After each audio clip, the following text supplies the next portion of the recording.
Hello. So প্রতিশ্রুতি আমরা সকলেই দিতে পারি, কিন্তু কথাটা হচ্ছে কতজনের রাখতে পারি। যারা প্রতিশ্রুতি রাখতে জানে তারাই তো ভালোভাবে বাঁচতে জানে, কি? ভ্যালেন্টাইন্স সপ্তাহের এই 11 ফেব্রুয়ারি পালিত হয় প্রমিস ডে হিসাবে। তবে এই দিনটি শুধু প্রেমিক প্রেমিকার জন্য নয়। প্রমিস ডে হতে পারে বন্ধু, পরিবার, শিক্ষক, শিক্ষিকা, এমনকি নিজের সাথেও একটি প্রতিশ্রুতির দিন। প্রমিস মানে শুধু কথা দেওয়া নয়, প্রমিস মানে দায়িত্ব নেওয়া, প্রমিস মানে বিশ্বাসকে সম্মান করা। আমরা যখন কাউকে কোনো প্রতিশ্রুতি দিই, তখন আমরা তাকে আমাদের বিশ্বাসের একটি অংশ দিই, আর সেই বিশ্বাস রক্ষা করাটাই কিন্তু আমাদের কাজ। এই দিনে একে অপরকে প্রতিশ্রুতি দেয় সুখ দুঃখে পাশে থাকার, সম্মান করা, ভালোবাসা ও বন্ধুত্ব বজায় রাখার।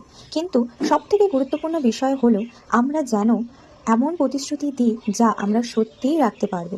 অনেক সময় আমরা আবেগের বশে বড় বড় কথা বলে ফেলি, কিন্তু একটি সত্যিকারের প্রমিস বড় হতে হবে এমন কিন্তু নয়। ছোট ছোট প্রতিশ্রুতিও খুব শক্তিশালী হতে পারে। এই প্রমিসটি আমাদের শেখায় বিশ্বাসটা খুব মূল্যবান। একবার যদি ভেঙে যায়, সেটি আবার তৈরি করা কিন্তু খুব কঠিন, সেটা কিন্তু আমরা সকলেই জানি। তাই প্রতিশ্রুতি দেওয়ার আগে আমাদের ভালো করে ভাবা উচিত, কারণ একটা সত্যিকারের প্রমিস শুধু কথায় নয়, কাজে প্রমাণিত হয়। আমরা সকলেই এটা জানি, বাট কজন এটা মানি? যদি আমরা বলি আমি তোমার পাশে আছি, তাহলে কঠিন সময়েও আমাদের পাশে থাকতে হবে। যাই হোক, আজকের দিনে চলো নিজেকেও কিছু প্রতিশ্রুতি দিই। নিজের স্বপ্নের প্রতি সৎ থাকবো। আমরা প্রতিদিন নতুন কিছু শিখবো, কারণ জীবনে সফল হতে গেলে প্রথমে নিজের সাথে করা প্রতিশ্রুতি কিন্তু রক্ষা করতে হবে।